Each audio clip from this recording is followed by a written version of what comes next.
Hey UCF, my name is Becky and I'm an athletic trainer at the Recreation and Wellness Center. We all know that there is a physical process when we are dealing with a sport-related injury, but we are also affected emotionally and mentally.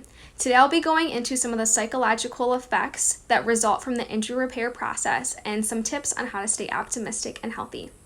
First, normal psychological signs and symptoms during the injury recovery process include sadness, anger, irritation, lack of motivation, frustration, disengagement, isolation, changes in appetite, and even changes in sleep. Every individual experiences different signs and symptoms, as well as the severity in which it disrupts their everyday lives. Second, believe it or not, many individuals go through many, if not all, stages of grief. The stages of grief include denial, anger, bargaining, depression, and acceptance. I'm not going to go over all 5 stages of grief, but I want you to know that it is completely normal to go through these stages no matter how severe or time-consuming your injury takes to feel and look better. Sometimes we can skip stages or go back to stages as well, and I would just like to stress that all feelings are completely normal and validated. Remember, you are not alone with these challenges. Third, please confide in someone that you trust if you find that the psychological hardships are taking a greater toll than you had expected. This can be a family member, a friend, an athletic trainer like myself, or even a coach or other important figure in your life.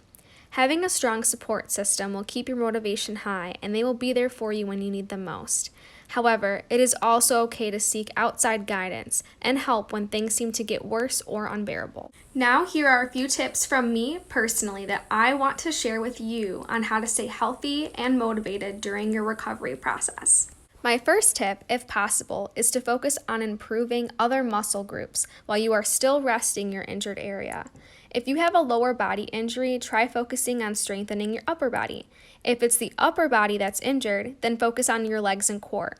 Just because one area of your body needs time to heal does not mean that your entire body is affected. Focus on what you can control and what does feel right for you. My second tip is to create a specific, measurable, attainable, relevant, and time-sensitive or SMART goal for yourself. The key area that I want you to focus on is the measurable portion of this goal. Find a way to measure your progress. Sometimes we don't believe we are progressing because it may look or feel the same. For instance, if you have a lack of range of motion in your shoulder, put a measuring tape on the wall and mark how high you can reach. After a week of range of motion exercises, measure yourself again. Have you improved? Even by a centimeter or by an inch? Use this physical evidence that you are improving even if you don't feel like you are. My last tip is to maintain a healthy diet. Diet plays a crucial role in our health on a day-to-day basis, as well as the recovery process during a physical injury.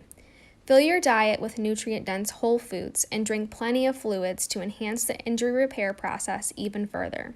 I could honestly go on and on for hours on the topic of mental health and the injury recovery process, but I hope you were able to resonate with some of this information and take it on for your own well-being.